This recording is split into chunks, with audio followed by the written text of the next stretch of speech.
Filming at the back, cameras rolling, yeah? Go ahead. Joe, can you sum up for us where you think that game was won and lost? First innings, both with bat and ball. We got them in a position where 111 for 5, in good conditions to bowl. You're looking at trying to bowl them out for 180, 200, and feel they probably got away from us more than they should have. I think we could have been slightly more consistent. Probably gave too many boundary balls, and someone like Quinton de Kock, who likes to score quite quickly, allowed him to play in the manner he likes to bat. So I think was the first thing, and then with the bat losing 5 wickets very cheaply was really disappointing. I thought from that point on we fought very, very hard to get back into the game, and turned up today with real belief that we could go and win the Test match. Even at lunch, me and Ben looked at the scenario, and it was pretty much the same equation as it was at Headingley not long ago. So we knew that to get through today we were going to have a couple of really good partnerships, and then when the new ball came we were going to have to negotiate that well, and unfortunately we weren't able to do that, and credit to South Africa, they exploited the conditions well. Where would you, what role would you say the illness, obviously you're into double figures now, we think people have been affected, not someone to lean on excuses, but where do you feel the team was at physically, and were you really not quite match fit for this Test match as a group?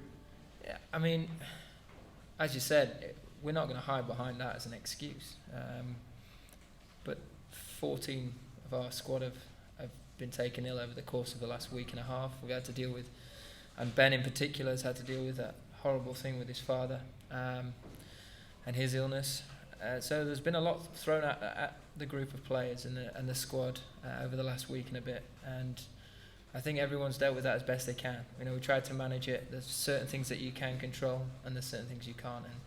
And throughout the week, I think from that side of things, we've done very well in making sure that it's not affected as much as you can. But certain areas like time in legs of bowlers and overs under your belt that can play quite a big part, and that's why you have warm-up games. That's why you look at having 5 days of cricket leading into the first game. So it's frustrating, but ultimately it's happened now, and hopefully the crux of the illness is through the camp, and we can all be fighting fit and ready to go for Cape Town and bounce back very quickly from this week. Joe, are you worried the batsmen are making the same mistakes? There was a few repetitive dismissals in the first innings. No, I think the thing that's frustrating is when we find ourselves behind the 8 ball or behind the game, we show a lot of character, we show a lot of fight and determination, and we find ways of getting ourselves back into fixtures. We need to do that at the start of the game, so we need to get ahead of it, and when we get the opportunity to turn the screw, we really need to take it, both with bat and ball, and that's where the game was won and lost this time round. And we have to learn that lesson very quickly here. We've got to know how we're going to exploit the conditions best possibly when 111 for 5, real opportunity to get into them. Didn't quite take it, and credit to them, they fought hard back as well. I thought it was a brilliant Test match from South Africa. Played some really good cricket, and then same with the bat.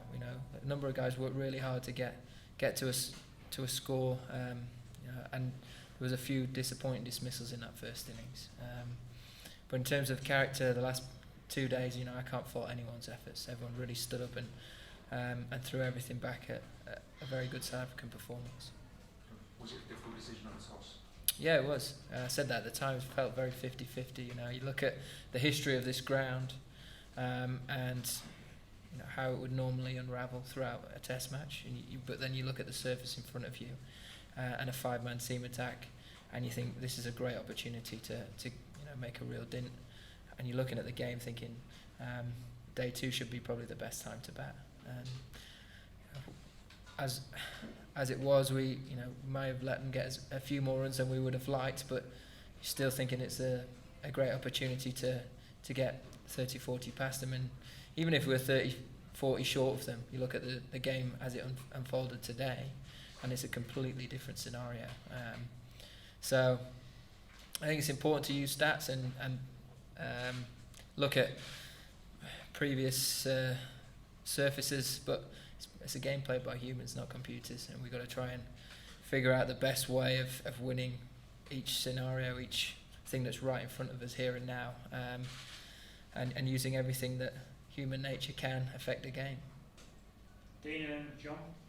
Joe, when you look at the test team in isolation in 2019, do you reflect on it being a pretty disappointing year or an okay year? You know, Paul alluded to some of the same mistakes being made first innings in Barbados, first innings at Headingley, first innings here. Do you feel as though the team's gone anywhere in 2019? It's been frustrating. I think it's been quite a big year of transition in Test cricket. There's been a lot of change throughout the cycle, if you like, of over the year. And you look at where we were at the back end of Sri Lanka, you thought we were really making strides away from home, and still believe that there are a number of signs of things that have improved, but there's still a long way for this team to go, and still very much looking at areas we can get better at. And it's a determined group of players that are very keen to do that.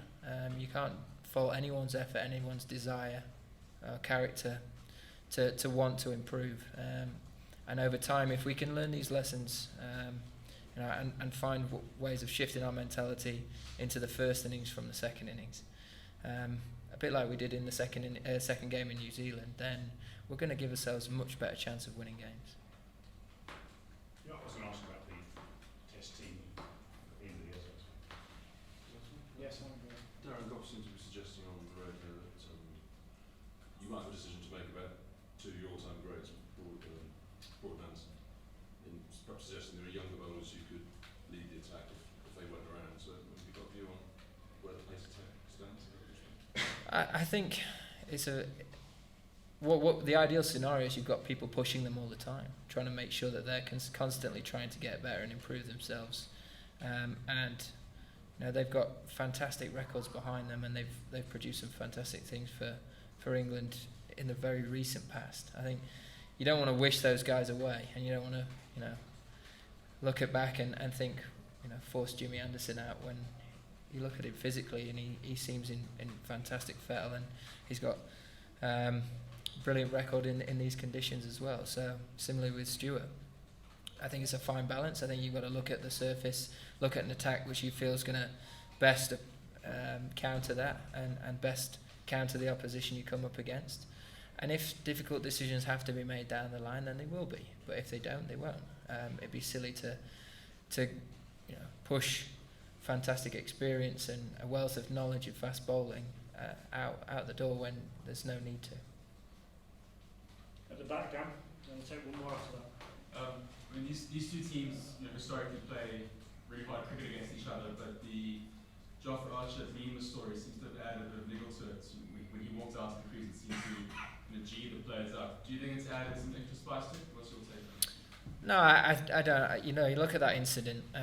The two deliveries, both knuckleballs. They were 110 k's an hour.